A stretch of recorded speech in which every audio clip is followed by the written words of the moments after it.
Today, I want to talk to you about something that's been on my heart.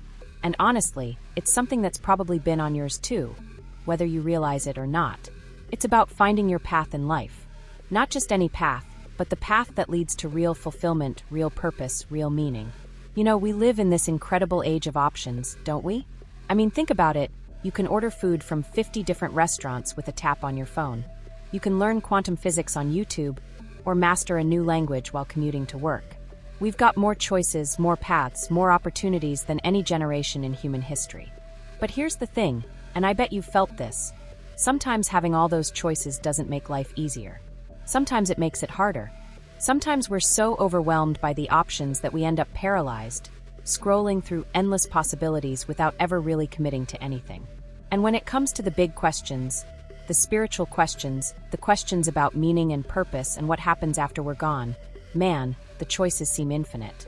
Every culture, every religion, every philosophy seems to offer a different route to happiness, to peace, to whatever comes next.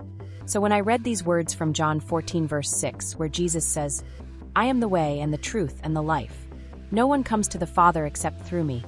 I get it. I get why this makes people uncomfortable. I get why this feels exclusive in a world that celebrates inclusion. I get why this can sound narrow when we're taught that all paths lead to the same destination. But can I share something with you? Can I tell you why this statement, as controversial as it might be, has actually been the most liberating truth I've ever encountered? See, here's what I've learned. Not all paths are created equal. I know that's not what we want to hear in our everyone gets a trophy culture, but it's true. If you're trying to get to New York and you take the road to Los Angeles, it doesn't matter how sincere you are, how good your intentions are, or how nice you are to people along the way. You're not going to end up where you wanted to go. When Jesus said he was the way, he wasn't being arrogant or exclusive just for the sake of it. He was being precise. He was being clear. He was cutting through all the noise and confusion and saying, "Hey, I know you're lost. I know you're searching. I know you're trying to figure out how to get home to God. Let me show you the way." Think about it this way. If you were drowning and someone threw you a life preserver, would you be offended that it was the only life preserver? Would you say, "Well, that's not very inclusive. What about all the other ways I could be saved?" No, you'd grab that life preserver with everything you had because it's exactly what you needed in that moment. That's what Jesus is offering. Not exclusion, but rescue. Not narrowness, but clarity. Not judgment, but salvation. And here's the beautiful thing. This path isn't narrow because it's hard to find or because only special people can access it. It's open to everyone. Everyone. The CEO and the janitor. The saint and the sinner. The person who's had it all figured out, and the person who's made every mistake in the book. The way Jesus offers isn't about earning your spot or proving you're worthy. It's about accepting that he's already done the work. He's already paid the price. He's already built the bridge between us and God. Now, I know some of you are thinking, but what about all the good people in other religions? What about those who've never heard about Jesus? Are you saying they're all wrong? Look, I'm not here to judge anyone's heart. That's not my job, and honestly, it's way above my pay grade. What I am here to do is share what I've found to be true. That in Jesus, I found the way home.